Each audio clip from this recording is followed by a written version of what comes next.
अशोक भाई, हासू भाई, हिंदू काउंसिल के चेयरमैन शैलेश भाई सेठ साहब और दिल्ली से कीनिया तक मुझे आमंत्रित करने वाले मेरे भाई विकास व्यास जी, उनकी श्रीमती नर्मदा व्यास, सतीश भाई और अमेरिका से हंसमुख भाई और अरुण पटेल भाई। मैं आपके देश में 18 तारीख को कीनिया आया और तब से लगातार मैं यहाँ के तमाम गणमान्य नागरिकों के बीच अपनी बात रख रहा हूँ। वो उनके कुछ मन में सवाल भी हैं। बेसिकली यात्रा किसी आइडियोलॉजी पर आधारित नहीं है। इस यात्रा का आरंभ 2012 में मैंने शुरू किया। उस वक्त सिर्फ एक ही बात मन में थी कि 20-22 साल की पत्रकारिता में ऐसा लगता था कि समाज को या तो किसी ने सच बताया नहीं है या लोग सच बताने में कंजूस हैं या सच बताने से उनकी अपनी छवि, उनके संगठन की छवि पे कोई सवाल खड़ा हो सकता है। तब लगता था कि बहुत सारे लोगों ने, जिन्हें हम विद्वान समझते हैं, बड़े बड़े विचारक हैं, जानबूझकर या जाने में अनजाने में हम करीब करीब इस 1947 से जो झूठ बोलने की परंपरा चली आ रही है वो आज भी पूरे चरम पर है। तब ये सोचा कि हम बहुत सामान्य से परिवार के लोग हैं, ना हमारे परिवार में न कोई राजनीति में है, ना हम बहुत बड़े व्यक्ति, एक साधारण से परिवार में। हमारे पिताजी नौकरी करते थे, अलीगढ़ मुस्लिम विश्वविद्यालय में हम वहीं पैदा हुए। लेकिन शुरू में डिफिकल्ट था इसलिए कि बहुत सारी इंफॉर्मेशन जो थी वो किसी न किसी के द्वारा लिखी हुई किताबों में थी। फिर बाद में जब ये संचार क्रांति आई तो दुनिया भर में इंफॉर्मेशन बहुत सस्ती हो गई और बहुत जो कॉस्टली इंफॉर्मेशन थी वो बहुत आसानी से मिलने लगी। तो मन में एक सवाल ही उठता था बार बार कि हमारे यहाँ अनेक विद्वान हैं, लेकिन या तो जाने अनजाने में ऐसा हो रहा है या कोई छुपा हुआ एजेंडा है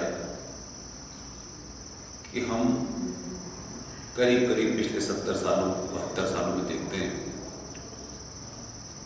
कि हमने कभी कभी कसम खा रखी है कि हम झूठ बोलेंगे, हम सच बात सुनना ही नहीं चाहते। और ये प्रवृत्ति इतनी ऊपर चली गई है कि कोई सच बोल भी रहा हो तो सब मिलकर के उसे ये साबित करते हैं ये झूठा है, ये ISI का एजेंट है, ये भारत में भड़का रहा है। तरह तरह के स्लोगन इस 12, 13, 15 साल में सुने मैंने। लेकिन मैं ये मानता था कि अगर आप अपनी बात को पूरी ईमानदारी से फैक्ट और फिगर के साथ रखेंगे तो लोग एक न एक दिन सुनेंगे और वेरीफाई करेंगे। लेकिन ये मैंने कभी नहीं सोचा था कि भारत से निकल करके मैं मॉरिशस, बैंकॉक और कीनिया तक आऊंगा और यहां तक भी मेरी बात पहुंचेगी। मैं बहुत दूर तक नहीं जाना चाहता। 15 अगस्त 1947 को देश आजाद हुआ है, ये पता नहीं कहां लिखा हुआ है, लेकिन हम पिछले 73 साल से यही बोल रहे हैं। दुनिया की किसी लाइब्रेरी में नहीं लिखा हुआ। जो हमारे पास तथाकथित इस झूठी आजादी की जो आर्काइव है उसमें भी नहीं मिल रहा हमको ये कागज।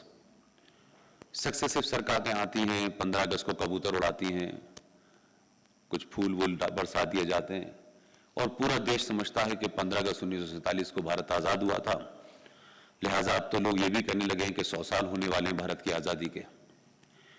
तो मन में सवाल उठता था कि आखिर ऐसी क्या बात है कि कोई तो बोले यार ठीक है, लोगों की पार्टियों की प्रभुत्ता है, लोगों का संगठन का मामला है, लेकिन इतने लोग भगवान राम पे सवाल उठा देते हैं, कृष्ण पे सवाल उठा देते हैं, सीता पे सवाल उठा देते हैं, लेकिन क्या ऐसे पुरुषार्थी लोग हैं भारत के जो ये पूछने से डरते हैं कि 15 अगस्त 1947 को भारत आजाद हुआ था, तो इसका कोई डॉक्यूमेंट होना चाहिए। तो ब्रिटिश आर्काइव में, क्योंकि अब पूरी दुनिया के अंदर जितने भी ऐसे डॉक्यूमेंट थे वो सार्वजनिक हो गए हैं और वो कोई भी देख सकता है, तो ब्रिटिश आर्काइव में क्लेमेंट इटली के मिनट्स की मीटिंग का कागज है, उससे पता चलता है कि 15 अगस्त 1947 को भारत आजाद नहीं हुआ है।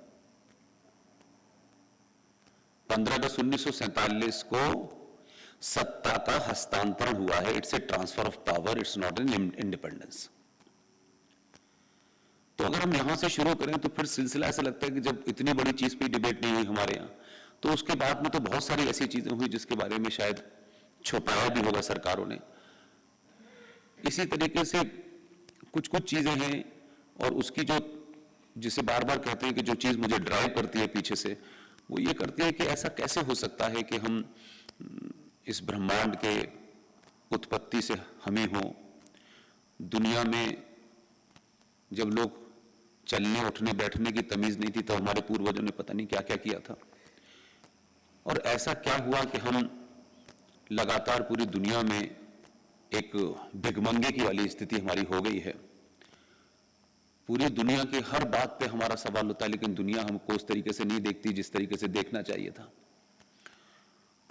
तब लगता है कि हम शायद गुलामी के लंबे कारण के कारण हम कहीं अंदर से डर गए हैं। हम सच को कहने से, या जो लोग सब कह रहे हैं तो अलग हटके किसी बात को कहने से शायद डरते हैं कहीं अलग थलग ना पड़ जाए। इन 70 सालों में संविधान पे बहुत चर्चा हुई है, और हम ये मान के बैठ गए हैं कि जितने राजनीतिक लोग हैं वो कुछ भी कहते हैं, बस वही अंतिम वाक्य है। तो इसलिए हम राजनीतिकों के ऊपर इतने ज्यादा निर्भर हो गए हैं कि आजकल वो नई नई फिलॉसफी भी बताने लगे हैं।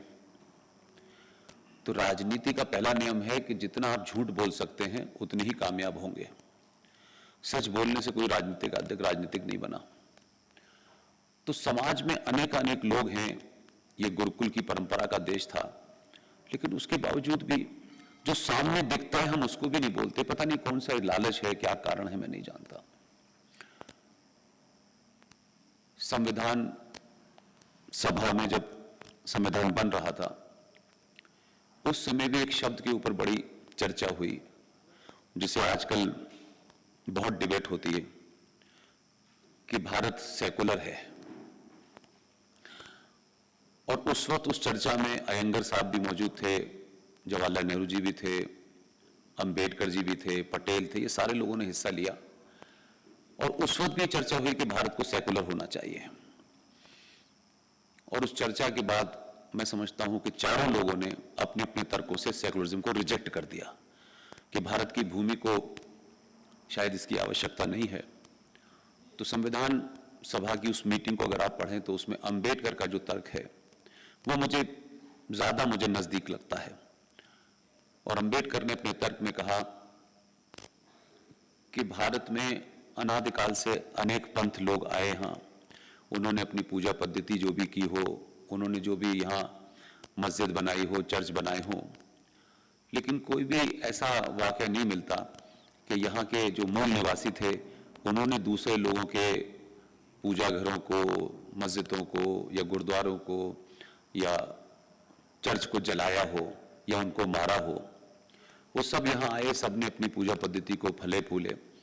लेकिन हम जब सेकुलर शब्द संविधान में डालेंगे तो ऐसा लगेगा कि कोई 1947 से ही भारत सेकुलर हुआ, अदरवाइज भारत पिछले हजारों सालों से शायद कुछ और था।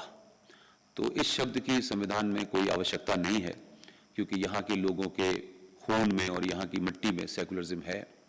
और ये पूरी सहमति से रिजेक्ट हो गया। और फिर मात्र 40, 24, 25 साल के बाद में रातों रात फिर लगा के भारत जो है वो सेकुलर होना चाहिए। तो जब देश के ज़्यादातर नेता जेल में बंद थे, श्रीमती इंदिरा गांधी ने रशिया की केजीबी के दबाव में भारत के संविधान में, उसके प्रीएम्बल में बिना डिबेट के 42nd अमेंडमेंट किया आनन फानन में, और उसमें सेकुलरिज्म और सोशलिज्म शब्द जोड़ दिया। अब इस देश को रट लग गया है कि हम सेकुलर हैं। आप तिलक लगा के मंदिर में ऑफिस चले जाइए, लोग कहते हैं नहीं तिलक नहीं लगाना चाहिए, हम सेकुलर हैं। तो सेकुलरिज्म की जाने कहां से परिभाषा आई है कि तिलक लगाने वाला सेकुलर नहीं है, और दाढ़ी बढ़ा करके 5 बार जो है वो चिल्ला चिल्ला के ये कहता है कि मैं और मेरे अल्लाह के अलावा किसी दूसरे की पूजा नहीं हो सकती, वो सेकुलर है। तो ये सिलसिला इसलिए चला कि शायद हम बातों को पूरे फैक्ट फिगर के साथ नहीं रख पाए, ओरिजिनल जो हमारे डॉक्यूमेंट हैं उनका हवाला नहीं दे पाए। और आज फिर उस सेकुलरिज्म का हम लोगों ने एक हिंदी अनुवाद भी कर लिया, और वो भी हमने अपने स्वार्थों के हिसाब से किया कि सेकुलरिज्म का मतलब होता है हिंदी में धर्मनिरपेक्ष। ये पता नहीं कहाँ किस फिलॉसफी के तहत हुआ। मुझे लगता था कि उस समय जो लोग भी विद्वान लोग थे उनको बोलना चाहिए था, लेकिन आज भी संविधान में ये शब्द सेकुलर शब्द लिखा ही नहीं है। अंग्रेजी में तो लिखा है सेकुलर, लेकिन उसका हिंदी अनुवाद जिन लोगों ने भी किया है वो सही किया है, लेकिन समाज में ये बता दिया गया कि सेकुलरिज्म का मतलब होता है धर्मनिरपेक्ष। भारत के जो संविधान 1976 के बाद आया, उसके प्रीएम्बल में अंग्रेजी में तो सेकुलर लिखा हुआ है, लेकिन हिंदी में लिखा है पंथ निरपेक्ष। लेकिन पूरा समाज, खासतौर से हिंदू सनातनी समाज, ये समझता है कि भारत धर्मनिरपेक्ष है, और छोटी छोटी बातों पे इतना बड़ा बड़ा हमारे यहाँ विचार होते हैं, इतने डिबेट होते हैं, लेकिन किसी मठ से, मंदिर से, बड़े बड़े साहित्य के ज्ञानियों से, भाषा के ज्ञानियों ने कभी ये बताया नहीं कि धर्मनिरपेक्ष तो मनुष्य हो ही नहीं सकता। क्योंकि हमारे यहां धर्म का अर्थ पूजा पाठ नहीं होता। धर्म रिलीजन का और मजहब का सिनोनिम्स नहीं है, पर्यायवाची नहीं है। धर्म का अर्थ हमारे साहित्य में, संस्कारों में, सनातन में कर्तव्य से होता है। एक पिता का धर्म क्या है, एक पुजारी का धर्म क्या है, एक डॉक्टर का धर्म क्या है, उसका क्या कर्तव्य है, उसी को धर्म कहते हैं। इसीलिए हमारे यहाँ कहा जाता है कि पिता को अपना धर्म निभाना चाहिए, बेटी को अपना निभाना चाहिए, बेटे को निभाना चाहिए, राजा को धर्म निभाना। लेकिन जब हमने उसको कंफ्यूज कर दिया तो हिंदू समाज ये समझने लगा कि पूजा पाठ करना, मंदिर में तिलक, ऑफिस में तिलक लगा के जाना, ये सब जो है कोई कम्युनलिज्म है। तो ये सिर्फ हमें नहीं समझा, और ये धड़ल्ले से चल रहा है। उसी संविधान में कई ऐसे प्रावधान भी हुए। फिर 1976 में जब संविधान में ये प्रावधान कर ही दिया गया कि भारत सेकुलर हो भी गया है, और ये भी कहा गया कि सब बराबर हैं, तो हमने थोड़ी देर के लिए ये भी मान लेते कि भाई सब बराबर हैं। लेकिन इसी संविधान ने पिछले 70 सालों में हर सरकार आई, हर तरह की आई, बड़े बड़े राष्ट्रवादियों की भी आई, सेकुलरिज्म की भी आई, लेफ्टिस्ट के साथ मिलकर भी बनी सरकार, लेकिन आज तक ये देश की कोई आम आदमी को नहीं बता पा रहा कोई नेता कि जब ये देश सेकुलर है, जिसका मतलब है सब बराबर हैं, तो जब देश में ये तय हो गया कि सब बराबर हैं, तो फिर माइनॉरिटी कमीशन क्यों है, फिर मुस्लिम पर्सनल लॉ बोर्ड क्यों है, फिर वक्फ बोर्ड क्यों है, फिर मुस्लिम एजुकेशन बोर्ड क्यों है, फिर सच्चर कमीशन क्यों है, ये तमाम सारी चीजों क्यों है जब सब बराबर है? तो ये गिनती का मसला है इसमें कि कोई गिनती में ज्यादा है, कम है। इसका मतलब है 1.5% सिख रहते हैं और 0.2% जैन रहते हैं, वो कुछ अलग है और हम कुछ अलग हैं। जब सबके लिए सब कुछ बराबर है, तो फिर इसलिए कि किसी की गिनती ज्यादा है इसलिए उसको सब कुछ करना है, बाकी को कुछ नहीं करना है। तो आज भी धड़ल्ले से नेता झूठ बोलते हैं क्योंकि उनको मालूम कि समाज में इस पर कोई प्रतिकार ही नहीं करेगा। भाई सब बराबर हैं, तो फिर ये कैसे हो सकता है कि सच्चर कमीशन का बजट 5,500 करोड़ करा जाए और फिर सरकार ये कहे कि मुसलमान का बेटा और मुसलमान की बेटी अगर आईएएस बनना चाहती है तो सरकार उसे 1 लाख रुपए देगी। तो ब्राह्मण का बेटा, ठाकुर का बेटा, दलित का बेटा, यादव का बेटा, क्या उसके यहाँ गरीब नहीं होते हैं? ये वो सब करोड़पति पैदा होते हैं। तो डिस्क्रिमिनेशन है ना। लेकिन इस पर कभी हमारी चर्चा नहीं हुई, किसी पार्टी ने नहीं उठाया, किसी और जगह से नहीं उठे जहां जहां से तमाम राजनीति की बातें होती हैं। ऐसे बहुत सारे काम किए और हमारी इस चुप्पी के कारण हम 70 सालों में भारत के संविधान ने हमें 8वें दर्जे का नागरिक बना दिया है। सबने किया मिलकर, कोई ऐसा नहीं कि कोई ये क्लेम करे कि नहीं साहब हमने ऐसा नहीं किया था, सब उस चोरी में, सब उस जुर्म में शामिल है। तो मतलब एक तो ये पक्ष है, एक दूसरा पक्ष है कि हमारे यहां समाज में बहुत सारे लोग जागृति के लिए बातचीत करते हैं, वहां भी एक मेजर कंफ्यूजन है। सबको लगता है कि देश जो है वो सबसे ऊपर है। तो देश की परिभाषा क्या है पंडित जी? देश तो एक भूमि के टुकड़े को कहते हैं ना, भूमि का टुकड़ा देश कहलाता है ना सर। आप उसी को नाम देते हैं कि ये भूमि का टुकड़ा पाकिस्तान है, ये भूमि का टुकड़ा हिंदुस्तान है, ये अमेरिका, उसके भूमि के टुकड़े को तो कहते हैं ना। लेकिन देश के जितने भी इंस्टीट्यूशंस होते हैं जो देश चलाते हैं, सब पेड होते हैं, सबको तनख्वाह मिलती है। फौज को भी मिलती है, पुलिस को भी मिलती है, जुडिशरी को भी मिलती है, यूजीसी को मिलती है। जो भी सरकार के साथ काम करता है वो एहसान नहीं करता देश पे, उसे तनख्वाह मिलती है इसलिए करता है। यह देश की परिभाषा है। लेकिन राष्ट्र क्या है? तो देश और राष्ट्र में फर्क क्या है? राष्ट्र के जितने भी तंत्र हैं उसमें सरकार दखल नहीं दे सकती। राष्ट्र किसी संविधान से नहीं चलता, सरकार चलती है संविधान से। राष्ट्र चलता है आपकी आस्थाओं से, परंपराओं से, मान्यताओं से, सरोकारों से। और राष्ट्र की सर्वोच्च संस्था हर जगह होगी, लेकिन भारत में सबसे ऊंची कोई संस्था है, उसे हम शंकराचार्य कहते हैं। अगर किसी आस्था पर सवाल खड़ा हो गया, किसी मंदिर पे विवाद हो गया, किसी हमारी मान्यताओं पर कोई सवाल खड़ा हो गया, उसकी सर्वोच्च संस्था है कि हम शंकराचार्यों से जाकर राय लें कि भाई इसमें आपका क्या कहना है। तो इन चीजों को अलग ना करने का असर यह हो गया कि हम ये समझने लगे कि सब कुछ सरकार को ही तय करना है। सरकार ही ये तय करेगी कि मंदिर कहां बनेगा, सरकार ही ये तय करेगी कि मंदिर पे चढ़ने वाला पैसा कहां जाएगा, सरकार ही ये तय करने लगी कि सरकार का एक अंग ये तय करने लगा कि शबरीमला के अंदर महिला नहीं अगर गई तो ये जेंडर जस्टिस के खिलाफ है।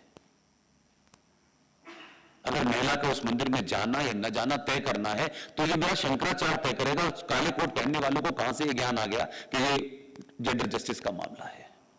और जिन लोगों को जेंडर जस्टिस की चिंता थी, अगर काले कोट वालों को जो समझते हैं, तो उनको फिर मस्जिद में भी जेंडर जस्टिस करना चाहिए था।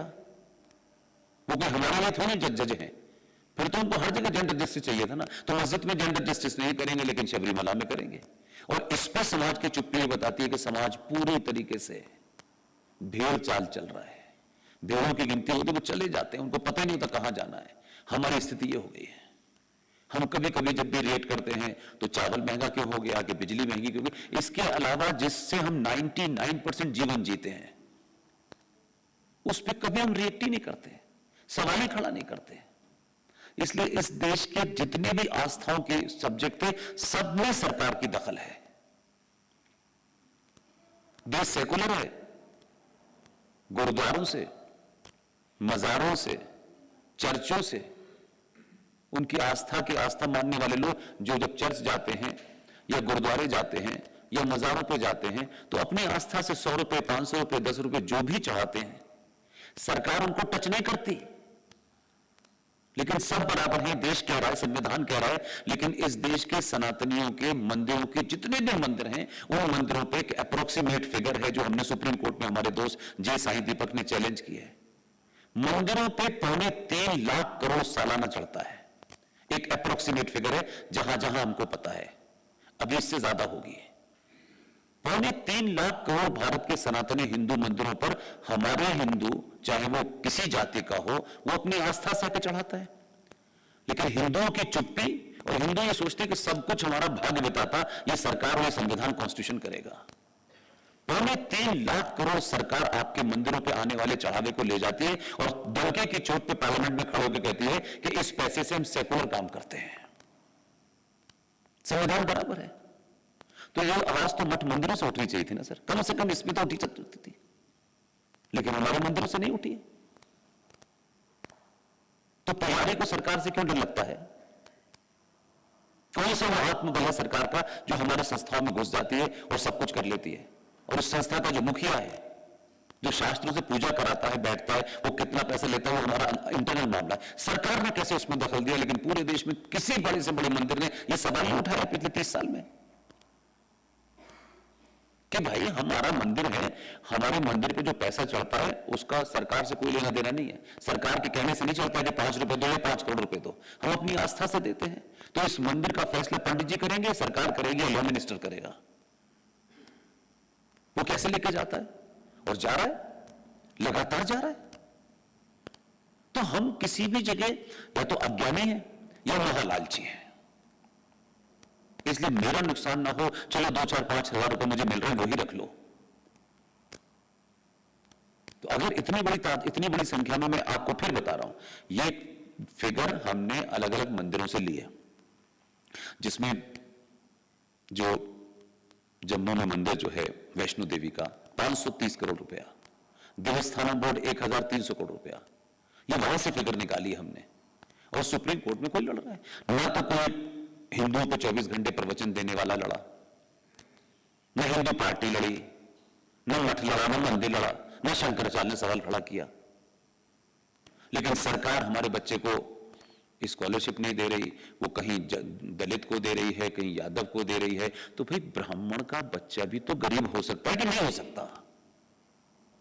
तो हम सरकारों से भिखारियों की तरह भीख मांगते हैं, लेकिन अपनी शक्ति को नहीं पहचान पा रहे हैं, क्योंकि हम सब बेईमान हैं।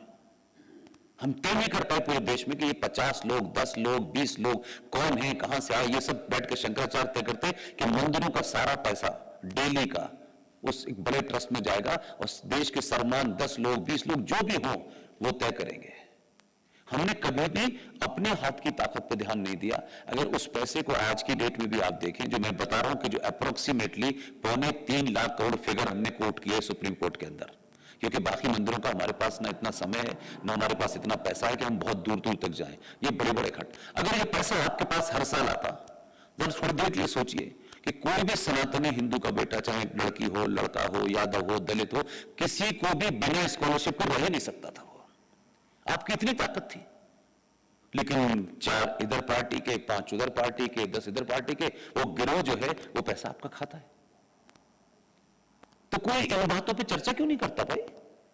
ये चर्चा के लायक नहीं है विषय कि 2 रुपए किलो चावल सरकार ने दे दिया तो भाई साहब हम दूसरा आ रहा, वो कह रहा हम तुम्हें 1,000 रुपए भी देंगे, एक साड़ी भी देंगे।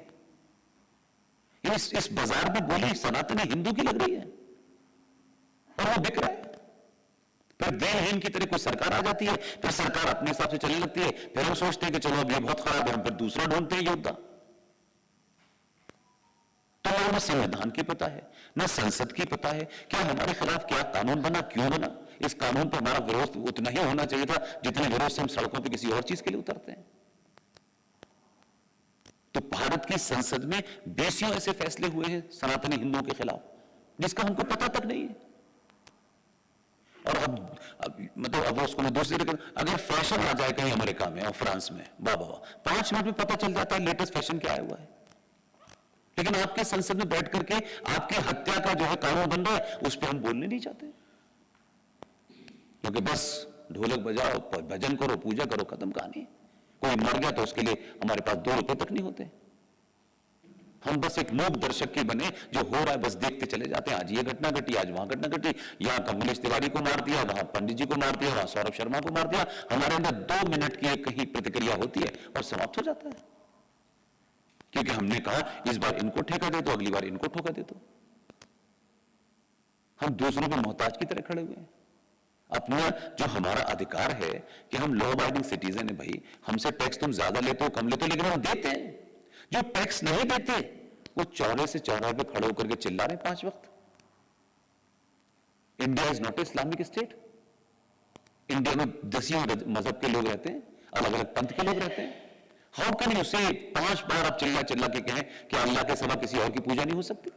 हाउ कैन यू से दिस? इसमें हजारों अलग मत के लोग हैं, आप धमकी दे रहे हैं क्या? तो इसका मतलब बाकी लोगों का फेथ नहीं है। मैं कल खड़ा होकर के चिल्ला लगूं कि साहब इस देश में हिंदुओं के अलावा किसी को और नहीं रखा जाता, तो यह हेट स्पीच में आ जाएगा। तो हेट स्पीच तो इस देश में पिछले 70 साल से चल रही है। तो कोर्ट भी टिल्ड है, कोर्ट भी इस पर नहीं बोल रही। लेकिन अगर रूपा शर्मा पढ़े लिखे बेटे ने एक सच बात कह दी तो सब चुपचाप बैठे हुए, उसने कोई गलत बात तो नहीं कही, बिल्कुल फैक्ट कही उसने।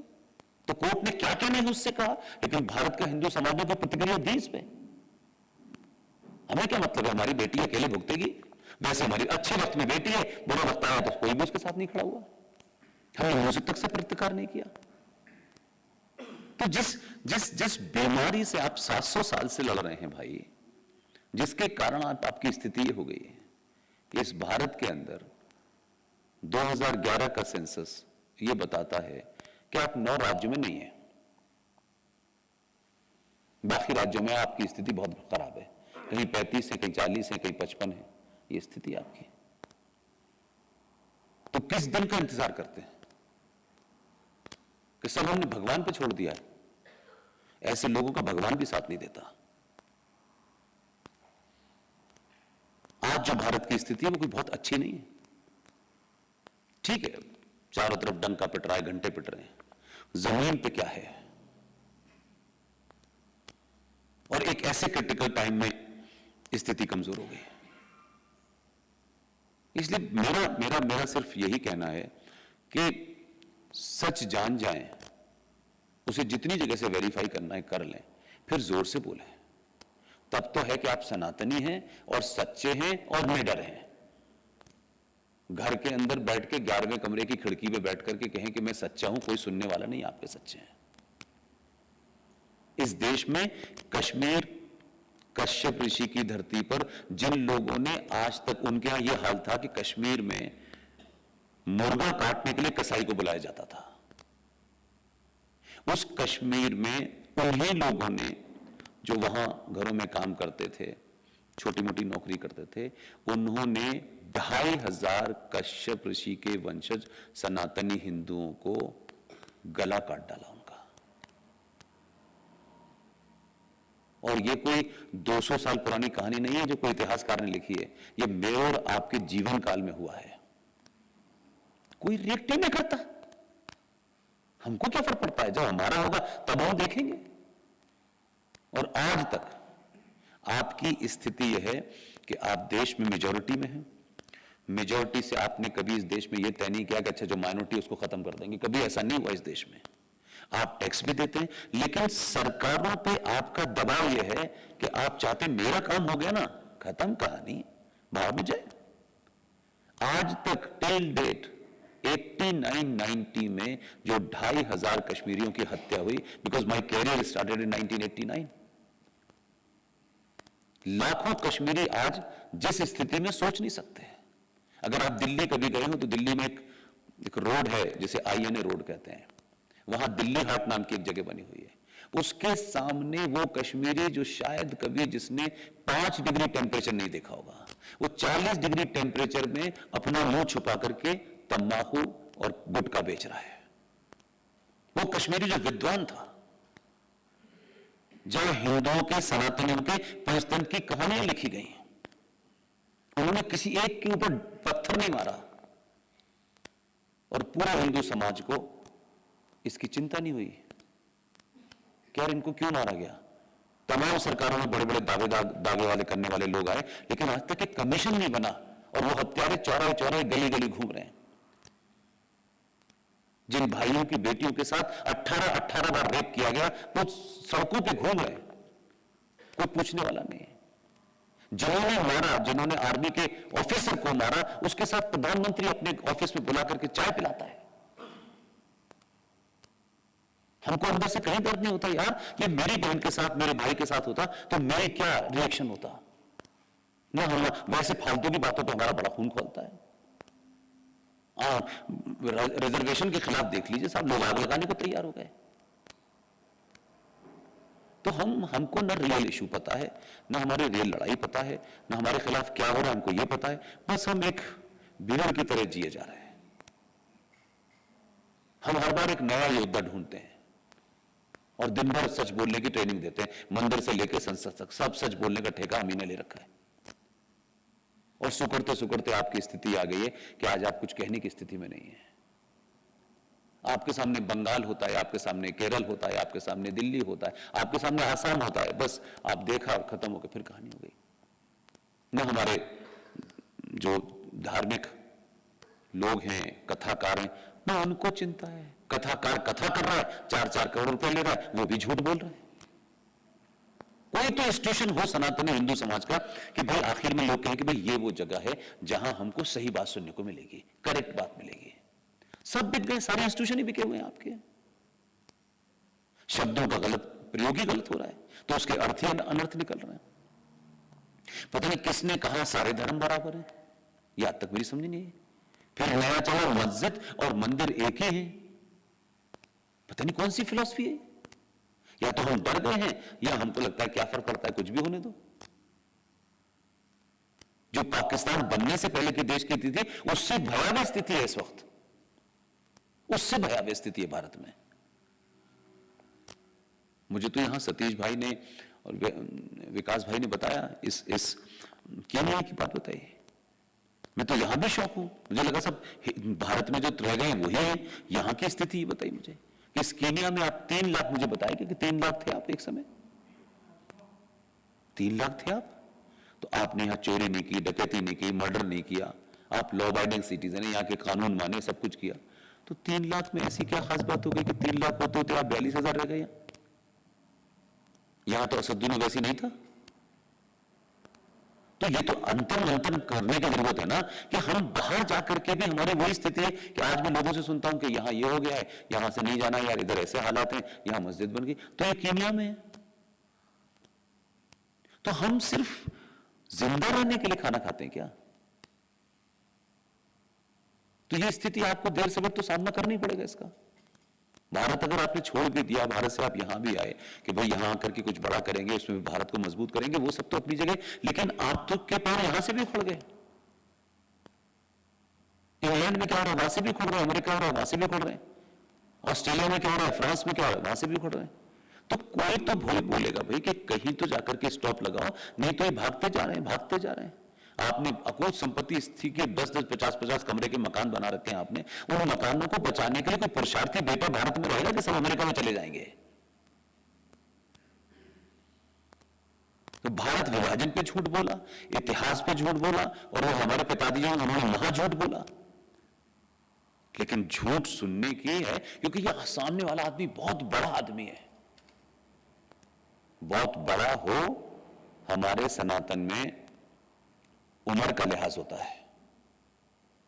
अगर आपसे बहुत बड़ा आदमी कोई झूठ बोले तो भाषा की मर्यादा के साथ उसके कपड़े उतार देनी चाहिए। वो बड़ा है इसलिए बोलना नहीं, बोले जाओ बोले जाओ। तो महात्मा गांधी ने तो झूठ बोला, उन्होंने तो जघन्य अपराध किया और हम सबको रटा दिया। वो जब गाते हैं भजन, क्या है उनका, ईश्वर अल्लाह तेरो नाम सबको संपत्ति दे भगवान। पंडित लक्ष्मणाचार्य का ओरिजिनल भजन है, उसमें यह लाइनें नहीं है और सब अवेलेबल है। देश का राष्ट्रपिता एक महान पंडित लक्ष्मणाचार्य के उस भजन को अपने स्वार्थों के लिए 2 लाइन उसमें, और पूरा देश वही गा रहा है। और घर के अंदर छोटी छोटी बातों पर तो इतनी रिसर्च करता है, पूछो मत, डीएनए तक टेस्ट कर लेता है। लेकिन ये पूछा कि पिताजी आप बड़े हैं ठीक है, लेकिन जो उस बेचारे पंडित ने भजन लिखा था उसकी लाइनें बदल दी आपने अपने स्वार्थों को, उसमें अल्लाह ईश्वर कहां से घुस गया बीच में आकर के? पूरा का पूरा इतिहास आपका झूठ से भरा पड़ा हुआ है। फिर हम गाली देते हैं ये उसने लिख दिया, ये उसने। अरे भाई अब तो समय आपका है, क्या आपसे सच बोलने के लिए मना किया है किसी ने? आप अपनी बात तो तर्कों पे कहिए, दुनिया सुनेगी ना। मैं नहीं कह रहा कि मैं बहुत महान आदमी हूं, मैं बहुत साधारण सा आदमी हूं। मुझे सिर्फ इतना ही करना है और कुछ नहीं करना कि आपको जो चीज नहीं पता है ओरिजिनल डॉक्यूमेंट निकाल करके आपको सही बात बता दें। ये बिल्कुल वैसे ही है कि आपको जाना था कीनिया और बैठ गए आप बैंकॉक के हवाई जहाज में और वहां उतर के गाली दे रहे हैं कि मुझे ये पायलट यहां ले आया। भाई साहब टिकट चेक नहीं की थी कि आपने चढ़ते से पहले? बिल्कुल वो स्थिति है इस वक्त भारत की। मैं बहुत सारे निटी-गिटीज में नहीं जाना चाहता। मेरी आप सबसे विनती यह है कि आप कहीं भी चले जाएं, कितना भी पैसा कमा लें, अगर भारत नहीं है तो आप भी नहीं है, फिर कोई मतलब नहीं है। और आप सच में भारत भारत भारत संस्कृति सभ्यता मान्यता की बात करते हैं तो आपकी ज्यादा जिम्मेदारी इसलिए है कि आप वहां से यहां आए हैं। आप सच बोलिए। वहां सच न बोलने के कारण, सच न बोलने की वजह हो सकती है लोगों को डर लगता हो, सर्वाइवल का मामला हो। आपका कोई सर्वाइवल का मामला नहीं है। आप संपन्न हैं, आपके पास 10 ही चीजों से वेरीफाई कर सकते हैं। हम तो बहुत सामान्य परिवार के लोग हैं। तब सारे डॉक्यूमेंट चेक करने के बाद हम पब्लिक में आए और बोला, हमने चुनौती के साथ कहा कि हम किसी के खिलाफ नहीं है, लेकिन ये झूठ अगर बड़े से बड़े ने बोला है तो पूरी ताकत से बोलेंगे। और उसका असर ये है, और भी लोग हैं, नीजे अत्री साहब काम कर रहे हैं और तोफैल साहब, बहुत सारे लोग काम कर रहे हैं, लेकिन इस संचार क्रांति में इस समाज से ये पता चला कि अगर आपके सामने सच बोलोगे तो अब ये सच में सच सुनना चाहता है। नहीं, मेरे और आपके बीच में कोई रिश्तेदारी नहीं है। विकास जी को मैं जानता ही नहीं था। ये एयरपोर्ट पे जब रिसीव करने आए तो मैंने लोगों से पूछा, भाई वो आदमी कहां है जिसने मुझे बुलाया? तो बोले, मैं हूं विकास। ये भी एक साधारण परिवार के हैं, इनकी पत्नी नौकरी करते हैं, घर चलाते हैं, दोनों किराए के मकान पे रहते हैं। इन्होंने कैसे बुलाया होगा, कहां से पैसे लिए होंगे, कहां से टिकट कराई होगी। लेकिन मैंने तो इनसे नहीं कहा कि नहीं, मैं आने से पहले प्रवचन करने के 20 लाख रुपए लूंगा। मैंने तो नहीं कहा इनसे। इन्होंने मुझे अपने घर में रखा, मैं तब भी कुछ नहीं कहा इनसे। ये काम क्यों नहीं हो सकता? इस समय सच क्यों नहीं बोला जा सकता? कम से कम नेक्स्ट जनरेशन तो ना पागल बने, उसको समझ ही नहीं आ रहा कि हम हैं कौन। इसलिए हम जो उसको सिखाना चाहते हैं, बताना चाहते हैं, वो शायद इसलिए नहीं सुनना चाहता कि वो समझता है यार इनको कुछ पता नहीं है, इसे झूठी बोलते हैं। क्योंकि वो दूसरे दौर में पैदा हुआ है, हम लोग दूसरे दौर में पैदा हुए हैं। आप मुझसे भी आगे पहले वाली पीढ़ी में पैदा हुए हैं। इसलिए मेरा सिर्फ आप सबसे इतना ही कहना है कि मंदिर अगर सनातन सभ्यता को बचाने का ठेका होता तो फिर तो भारत में कुछ होता ही नहीं, फिर तो बच जाते हैं। आज लोगों ने प्राइवेट लिमिटेड मंदिर बना लिए हैं। मंदिर खोल दो, भारत का आदमी आस्थावान है तो 10 रुपए वहां चढ़ाएगा तो 2 रुपए में चढ़ा ही देगा, इससे ज्यादा कुछ नहीं है। नए नए भगवान रोज पैदा हो रहे हैं, गली गली पैदा हो जाते हैं। उस कंफ्यूज बच्चा जो नया आया वो समझ ही नहीं आ रहा कि भाई ये भगवान इतने कहां से आ गए। हर गली में एक मंदिर है और वो वहां बैठने वाला साधु अपने मंदिर की रक्षा नहीं कर पा रहा, वो चाहता सरकार करेगी। इसी देश में चर्च है, इसी देश में गुरुद्वारे हैं। आज तक सरकार से उन्होंने पूछा कि हमारी मस्जिद कैसे सुरक्षित रहेगी, हमारा गुरुद्वारा कैसे सुरक्षित रहेगा? तो नहीं पूछा। कोई तरह आंख उठा के देखे उस तरफ।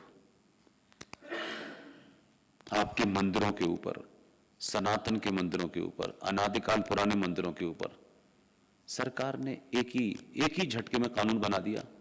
एक मंदिर से आवाज नहीं उठी, भजन कीर्तन हो गया, प्रसाद बढ़ गया, खत्म कहानी। 42,000 मंदिरों के ऊपर इस देश की सरकार ने कानून बना दिया, वो अब आपके पास नहीं है। कि सरकारों को अपनी सुविधा थी कि भाई इस वक्त हमें राम मंदिर पे बात करनी है तो बाकियों को छोड़ दो। और जब हमने राम मंदिर की लड़ाई लड़ ली और जब हम बनारस के अंदर जो असली शिवलिंग था, जब विष्णु शंकर जैन ने ढूंढ लिया, विष्णु शंकर ने, कि असली शिवलिंग यही है जो 90 फीट गहरा है, जिसमें किसी ठेकेदार का हाथ नहीं था, तो एक जगह से आवाज आई कि हमें हर मस्जिद में शिवलिंग क्यों ढूंढना है? तो पूछना चाहिए था ना, भाई क्यों नहीं ढूंढना हमको, क्यों नहीं ढूंढना आपको? आपकी प्रॉपर्टी कहां कहां होती है उसके लिए आप पूरी जान लगा देते हो। सनातनी हिंदू मंदिरों को अगर इस्लामिक आक्रांतों ने तोड़ा था तो इतिहास उसको करेक्ट नहीं करना चाहिए। जिसको बुरा लगे लगे, लेकिन यहां तो हिंदुओं की सबसे बड़ी संस्था का अगर आदमी ये कहे कि हमें हर मंदिर में शिवलिंग क्यों ढूंढना है, तो भाई साहब फिर ये राम मंदिर में भी कहते हैं कि फिर हमें इसे क्यों बनाना है? बाबरी मस्जिद बने रहने दो। तो ये लेंगे ये नहीं लेंगे, इसके किसी एक दो आदमी कैसे तय कर सकता है? मैं कैसे तय कर सकता हूं? या कोई रेफरेंडम हुआ इस देश के अंदर, पूरे सनातनी से पूछा गया हो कि भाई आप बताओ कि कितने मंदिर लेने चाहिए नहीं लेने चाहिए? अपनी सुविधा के अनुसार ये कह रहे हो, उससे किसको गुमराह कर रहे हो? जो मुद्दे उठने चाहिए थे कि ये मंदिरों का पैसा नहीं जाए, ये बात हमारे डिस्कोर्स में नहीं है। जब आप ही को नहीं पता तो सरकार भी नहीं चाहती, तो हम समय समय पर निकल के आ जाते हैं। तो ये वो दौर है जब आपको पूरी पूरी जिसे कह सकते हैं कि कोई ऐसा आर्गुमेंट नहीं है आपके पास कि आप अगली पीढ़ी से कहें कि भाई देखो हम इसलिए नहीं कह पाए, इसलिए नहीं कर पाए। इससे कुछ नहीं होने वाला। एक एक दिन घड़ी की सुई जैसे टिक टिक करती है आपके पास से निकल रहा है, और आपको जो गुमान था कि हम 82 करोड़ नहीं हम 100 करोड़ हैं, वो आज की डेट में आप 84 करोड़ हैं। तब भी इसी भारत की धरती पर सनातनी हिंदुओं को सोचना चाहिए कि सुप्रीम कोर्ट का कहना है 5 करोड़ 2 लाख लोग भारत में इल्लीगल रह रहे हैं। इल्लीगल रह रहे हैं, इल्लीगल रहने के बाद भी खाना तो यहीं खा रहे होंगे।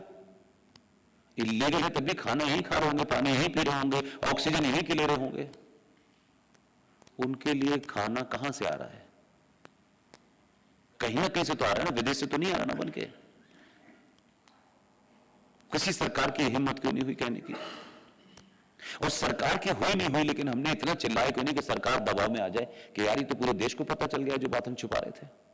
कम से कम आप चिल्ला तो सकते हैं, भीड़ हैं तो कम से कम यही काम कर देते हैं। एक दिन यही कर लेते कि महीने में एक दिन भारत की सड़क के ऊपर किसी को कुछ नहीं कहेंगे, सिर्फ सड़क पे खड़े हो जाएंगे और सरकार से कहेंगे ये क्यों कानून बना है।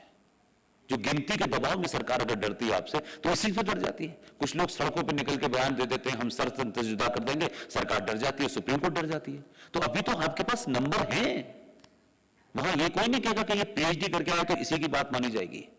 तो 80 करोड़ में से 10 करोड़ लोग दिल्ली की सड़कों पर निकले कह के ये मुद्दा आज ही हटना चाहिए। सरकार की बात भी घोटने पे आ जाएगी, लेकिन इस पे नहीं आएंगे हम कि हम ब्राह्मण हैं, हम ठाकुर हैं, हम फलाना है, ये सब कुछ है लेकिन हिंदू नहीं है। ये ऐसी खतरनाक स्थिति पे देश है कि आप कुछ आप ना हंस सकते हैं ना रो सकते हैं। और ये सिर्फ अभी आपके पास नंबर गेम का खेल है, नंबर गेम का खेल है। इस नंबरों को जीतने के लिए भी सरकार को कितनी कलाबाजियां खानी पड़ती हैं, तब जाके 250-300 आती हैं सीटें आपकी। और जिनके पास नंबर गेम नहीं है उन्होंने अपनी सामूहिक शक्ति का इतना प्रदर्शन किया कि हर सक्सेसिव सरकार ने बिना कुछ पूछे संविधान को गड्ढे में फेंक करके भी कानूनों के हक में बना दिया है। तो कौन सी शक्ति है कुछ लोगों में जो 18-19 करोड़ लोग हैं कि वो संसद में भी नहीं है, पार्लियामेंट में भी नहीं है, ब्यूरोक्रेसी में भी नहीं है, बहुत सारे जजेस भी नहीं है, लेकिन उसके बावजूद भी बिल्कुल बेटर कानून इस देश में बन गए। और आप जो है कभी जज साहब की तरफ मोहताज होकर देखते हैं, कभी प्रधानमंत्री की तरफ मोहताज देखते हैं। आप क्यों नहीं निकले? आपको सड़क पे आने से किसी ने रोका? अगर लड़ाई के इस युद्ध का नियम ही यही है कि भीड़ तंत्र से सरकार डरती है, तो अभी तो भीड़ है ना हमारे पास। ये भीड़ कब तक रहेगी? बंगाल में देख रहे हैं ना क्या कर लिया हमने यहां बैठ करके। दिल्ली में 56 लोग मारे गए, क्या कर लिया हमने? आसाम में कुछ कर पा रहे हैं, कश्मीर में कुछ कर पा रहे हैं? क्योंकि समाज इधर सब सरकार का काम है, ये वो सरकार करेगी, हम क्यों करेंगे? हमको तो बोलना भी नहीं है, हम तो सरकार पर दबाव भी नहीं बनाना चाहते। हाँ, सरकार का जीएसटी बढ़ा दे, हो देखिए लोग, जीएसटी से कानून फानून से राष्ट्र नहीं चलता है। राष्ट्र के जितने इंस्टीट्यूशन सब सड़ने लगे हैं, स्वार्थ के कारण झगड़ने लगे हैं। इसलिए कोई खड़े होकर बात कहते ही नहीं है, बस अपनी दुकान चल जाए, अपना काम हो जाए, बस कोई विवाद पैदा ना हो, बस इतनी ही हमारा। वो आपके अब गले पे आ गया है। एक भी इंस्टीट्यूशन आपका प्योर नहीं है। सरकार के इंस्टीट्यूशन में भी तो हमारे समाज के लोग बैठते हैं, ऐसा तो नहीं है। तो उसके कारण भी अगर आपको ये गलतफहमी कि ऐसा क्यों हो रहा है, तो फिर आत्ममंथन करने की जरूरत है कि मैं, मेरी जाति, मेरे लोग, मेरा बस फायदा हो जाए, बाकी भाड़ में चले जाए। तो नहीं हो सकता। इसलिए आप दुनिया के किसी कोने में चले जाइए, ठीक है, आप अपना नाम कुछ सैम वैम कुछ रख लीजिए और जीवन जी लीजिए, तो जीने के लिए तो इस देश में क्या पूरी दुनिया में कुत्ते बिल्ली भी जीते हैं, कौन सी बड़ी उससे बात है, सभी जीते हैं। लेकिन बिना रोट के सिर्फ सनातनी हिंदू ही जी सकता है, उसको कोई फर्क नहीं पड़ता। वहां से भागे यहां गए, यहां से भागे वहां गए, वहां के भाग ही रहे हम तो 70 साल से। हमारी कहीं भी ऐसी ताकत नहीं है कि हम अपने तमाम उस ओबीडियंस के साथ जिस देश में रहते हैं उससे सामने वाली सरकार कहे कि नहीं यार ये अच्छे लोग हैं, इनसे गड़बड़ नहीं करना है। इस देश में 3 लाख से 42,000 हो गए और दिवाली की छुट्टी एक बार घोषित हुई, लेकिन दिवाली की छुट्टी खत्म हो गई, लेकिन बकरीद की 2 दिन छुट्टी होती है। और अब बकरीद यहां मनाई जाती है तो बकरा काटने वाले हैं यहां, इसका मतलब, और फिर उनकी वो ताकत है जिसके कारण सरकार ने हुई, और आपकी ताकत क्या थी कि वो बंद हो गई। आपने तो यहां मर्डर नहीं किया, लूटपाट नहीं की, आपने तो जमीन नहीं घेरी, तो कैसे आपका बच्चा मानेगा दिवाली क्या होती है? आप आगे पैसा कमा लिया, गाड़ी हो सकती है 4-4 5-5 गाड़ियां हो, 10 मकान हो, आपके बच्चे को क्या पता दिवाली क्या होती है? आप अपने घर में चुपचाप से मना लीजिए। ये वो एग्जाम्पल है जो मुझे साफ देखने में लगती है कि यार ये धीरे धीरे धीरे धीरे 42, 32 और फिर कुछ चंद लोग रह जाएंगे, फिर कंप्रोमाइज कर लेंगे और फिर कहेंगे क्या फर्क पड़ता है यार, भगवान दास थे अब हम गुलाम नबी हो गए तो क्या फर्क पड़ता है यार, खा तो अभी भी रहे हैं, तो बस इसी काम के लिए हैं हम। खाली समय में हमें सभ्यता याद आती है अपनी। न हमारी बेटी सुरक्षित है, न हमारी मां सुरक्षित है। भारत में जिस कोने में चाहिए उस कोने में हत्या हो रही है, जिस कोने में समझ लिया उसमें 4-4 10-10 लोग रेप कर रहे हैं, कोई बोलने वाला नहीं है। पता नहीं, मुझे समझ नहीं आता कौन सी ऐसी प्रॉब्लम है कि जो लोग राजनीति से बिल्कुल दूर हैं उनको तो बोलना चाहिए, वो बोलते तक नहीं है। लड़ाई लड़ने की तो बात छोड़ दीजिए। तो ये तो सबको सोचना ही पड़ेगा ना। इन्हीं कारणों से मैंने ये सफर शुरू किया है। मेरा सिर्फ इतना ही काम है कि संविधान का, ओरिजिनल संविधान में क्या लिखा है, बाद में उसमें क्या हुआ, हमारे संविधान में क्या क्या चीजें बनी, क्या नहीं हैं, हमारे यहाँ संविधान सभा की डिबेट में क्या हुआ वो भी हमको नहीं पता, संसद में क्या हुआ वो भी हमको नहीं पता, हम क्या पढ़ रहे हैं वो भी हमको नहीं पता। हम सिर्फ एक मशीन की तरह जी रहे हैं, पुर्जा खराब हुआ, स्वर्ग सिधार गए, खत्म कहानी। मैं ये मानता हूं कोई भी राष्ट्र अपनी जिन आस्थाओं से वो जीता है, अगर उसमें आस्था का चीज ही चली गई, स्पिरिचुअलिटी समाप्त हो गई, तो फिर आप एक मशीन हैं। आपने कमाया, आपने खाया, एक मकान बनाया, एक दिन आप चले गए, वो मकान में कोई बचा नहीं, बेटा कहीं और चला गया है, फिर उसमें कुछ लोग कब्जा कर लेंगे, खत्म हो जाएगी कहानी। सिविलाइजेशन एक कंटिन्यूअस प्रोसेस है, उसको कंटिन्यूअस रखना पड़ता है। तो हमको कुछ ना हम घर में बताते हैं ना बाहर बताते हैं। सरकार को रोने लगते हैं कि सरकार ने बाबर को क्यों पढ़ाया, अकबर को क्यों पढ़ाया। भाई तो आप पढ़ो ना, घर में आपको कोई रोक रहा है, आप आचार्य चाणक्य के बारे में पढ़ो ना। हमारे लालच की लिमिट ये हो गई है कि मंदिर का पंडित जी भी ये बताने को तैयार नहीं है भाई मेरे, वो भी कृष्ण जी को माखन चोरी बता रहा है, वो भी कृष्ण की एक ही शक्ल दिखा रहा है कि कृष्ण जी गोपियों के कपड़े लेके बैठे हुए थे, बड़े मधुर थे, बड़े अच्छे थे, बड़े प्यारे थे, बड़े ऐसे थे, वो ये थे, उसका एक ही चरित्र बता रहा है। इसलिए पोस्टर भी छपता है, मैंने देखा है, तो पोस्टर में वो घी चुराते हुए कृष्ण जी नजर आते हैं मुझे, जैसे यही दो काम कर रहे थे, कोई और काम ही नहीं किया। ये समाज का रिफ्लेक्शन है कि हमने कृष्ण जैसे बहादुर आदमी को, जिसने कायर अर्जुन को अपने शब्दों से, तर्कों से इतना मजबूत किया कि जो अगर मगर कर रहा था महाभारत के मैदान में कि मेरे अपने हैं, मेरे पिता हैं और मेरे गुरु हैं, उसको अपने तर्कों से इतना मजबूत किया उसने, और यही कहा कि तेरा धर्म यह है कि जो अधर्म के साथ खड़े हैं उनका नाश कर, चाहे तेरे अपने भी हो। उस अर्जुन के उस चरित्र को हमने नहीं पढ़ाया, पंडित जी ने उसे नहीं पढ़ाया।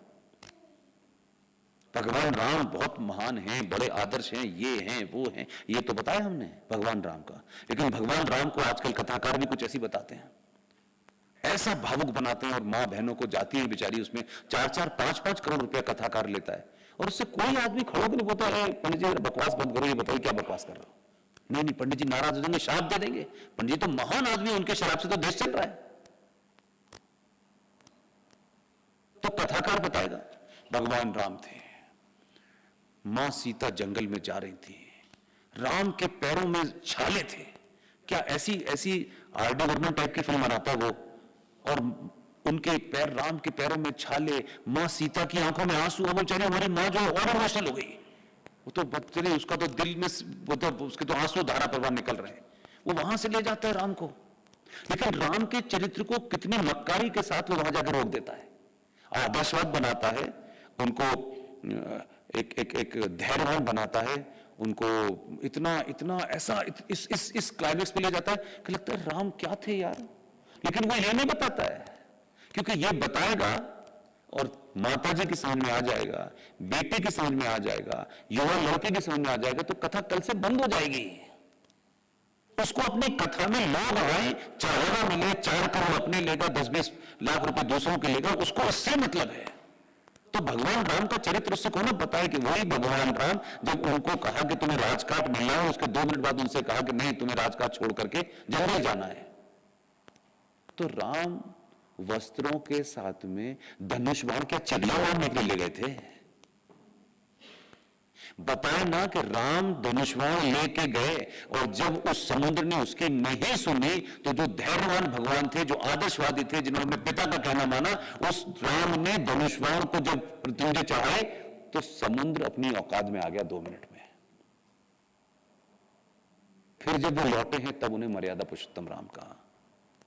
कथाकार झूठ बोल रहा है, राजनीतिक झूठ बोल रहा है, मंदिर में बैठा पंडित, उसको कुछ पता वता नहीं है, पता है तो वो झूठ बोल रहा है, या झूठ को छुपाना चाहता है, क्योंकि उसको इससे मतलब है कि मेरे मंदिर में लोग कितने आते हैं, घंटी बजा दी, खत्म हो गया। वो बच्चा जो प्रसाद जिसको दे रहे उसको ये भी नहीं बताया कि बेटा ये मंदिर का मतलब क्या है,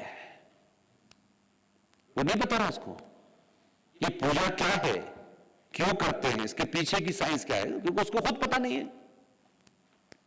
इसलिए हजारों मंदिर बने हुए हैं। मंदिरों की कमी पड़ गई तो चांदनिया का भी बन गया एक मंदिर। फिर एक फिल्म बना दी संतोषी माँ, तो एक संतोषी माँ पैदा हो गई। हमारी तो अनंत इच्छाएं हैं, अनंत हमारी इच्छाओं की पूर्ति जो भगवान कर दे वही महान है। जो नहीं करता लोग उसको उठा करके दूसरे पे चले जाते हैं। कोई दूसरे को दोष नहीं दे सकते सनातनी कि कोई दूसरा जिम्मेदार है। आपका शत्रु हो सकता है, लेकिन शत्रु ईमानदार है, अपने प्रति ईमानदार है। और आपको बीमारी चढ़ गई है कि हमें उन्हें पढ़ाना है, हमें लिखाना है। किसने आपको कहा कि दूसरों को पढ़ाओ, अपने बच्चे को मत पढ़ाओ? बहुत ज्ञानी है क्या आपके सारे बच्चे पढ़ गए क्या? नहीं, इनको मेनली स्ट्रीम लेना है। ये बेचारे पीछे रह गए हैं, वो पीछे हैं, सही है। आप उन्हीं के कारण हिंदुस्तान खाली हो रहा है, उन्हीं के कारण 10.5 लाख लोग मरे थे इस देश में। गांधी का झूठ कहना है तो तर्कों पे कहिए, बिना उन पे गाली गलौज करने से आपकी बात छोटी होती है। गांधी जी ने देश में सबसे बड़ा जघन्य अपराध ये किया। आज छोटा सा इलेक्शन होता है, और इलेक्शन में जरा सी गड़बड़ी कोई कर देता है तो रिकाउंटिंग होती है नहीं काउंटिंग, 10-10 बार होती है। गांधी जी ने अपनी देखरेख में आचार्य JB कृपलानी से यह करवाया जघन्य अपराध। आज तो इलेक्शन को लेकर, अरे साहब इलेक्शन को हैक कर लिया गया है, मशीनें बदल दी गई हैं, गड़बड़ी कर दी गई है। रोज हम सुनते हैं। जिस देश में 15 वोट पड़े हों, उन 15 वोटों में से 1 वोट इनवैलिड हो, सॉरी पिछले 70 को मिला हो, 2 वोट इनवैलिड हुए हो, 12 वोट पटेल को मिले हो, और पटेल न चुन करके गांधी जी ने नेहरू को चुनवा दिया। जिस देश के जड़ में इतना बड़ा झूठ चल रहा हो, उसमें गुस्सा नहीं आएगा? 70 साल के बाद पता चलेगा ना हम बोले ना हमारे पिताजी बोले, और उनको ऐसा बना दिया कि गांधी के बारे में कुछ कहने का मतलब, ओहो, भगवान राम को चौराहे लोग गाली दे देते यार, उनके चरित्र को बताने लगते हैं लोग। लेकिन गांधी क्या राव से बने थे क्या? इंसान थे ना। झूठ मक्कारी फ्रॉड उन्होंने किया तो बोलना चाहिए ना लोगों को तर्कों के साथ। हाँ, मैं बार बार ये कहता हूं कि किसी बड़ा हो उम्र में, चाहे वो रिक्शे वाला ही क्यों ना हो, भाषा की मर्यादा रखनी चाहिए। लेकिन इस मर्यादा का ये कतई मतलब नहीं कि हम झूठ को सर ओढ़ लें क्योंकि पिताजी कह गए थे। Shut up. कोई बोलता है आज तक? गांधी जी, और ठीक है, उन्होंने और बहुत सारी बातों में डिबेट, ये तो खुल्लम खुल्ला देश का घोटाला किया उन्होंने, लेकिन उन्हीं को बता करके, सजा करके उन्हें देश में डंडा पकड़ा दिया, कहा यही हमारे पिताजी हैं। गर्व होता है कि बाहर निकलने के बाद आप कभी कहें कि पिताजी हमारे हैं, और ये मुझे एक तरफ कहें भारत माता, और भारत माता के पिताजी। अरे बेटा होगा, पिताजी कैसे कोई हो सकता है? क्योंकि हम बोलेंगे नहीं, और हमारे निजी स्वार्थ हैं। जिस आदमी को इस देश का भारत पिता होने से, स्वतंत्र वीर सावरकर, उसकी तस्वीर लगाने से भी हिंदू डरते थे। इस समाज ने कभी बहादुर का साथ नहीं दिया सर, सुभाष का साथ नहीं दिया, सावरकर का साथ नहीं दिया, चाटुकारों का साथ दिया कि कुछ हमें मिल जाएगा बाकी छोड़ो। और अब स्थिति हो गई कि कुछ बचा ही नहीं है। 10 घंटे बजा रहे हैं। इन्हीं कारणों से मैंने अपना सफर शुरू किया था। यही मैं देश भर में कहता हूं, और मेरा कोई एजेंडा नहीं है, ताकि लोग जागें, क्योंकि अभी समय थोड़ा सा बचा है। और ये मैं इसलिए नहीं कह रहा कि सरकार में आपके मनपसंद कोई बैठा है, ये मैं इसलिए नहीं कह रहा, इसलिए कह रहा हूं कि बहुत सालों के बाद आप सच बोलने के लिए, सच सुनने के लिए, बिना किसी, जैसे अटैच होता ना कि आप आज एक कार्यक्रम है और उसके बाद भोजन होगा, तो हॉल हमेशा भरा होता है। बिना भोजन के, बिना प्रसाद के आप आए हैं अपना बहुमूल्य समय निकाल करके, इसका मतलब है कि यहां कुछ पहली बार आपको लग गया है। आप सब संपन्न लोग हैं, इतनी देर में $100-200 कमा लेते आप, लेकिन मुझ जैसे साधारण आदमी को सुनने आए हैं। इसी को मैं सबसे बड़ी बदलाव मानता हूं कि सनातनी इन बातों को सुनने के लिए आतुर है, सुन रहा है, यूट्यूब पे सुनता है, और बहुत सारे लोग हैं, मैं कह रहा हूं हजारों लोग बोल रहे हैं। ये पहली सीढ़ी है, लेकिन इतना भी इस पहली सीढ़ी में समय मत दे दीजिए कि अगली सीढ़ी दिखाई ना दे। आप सब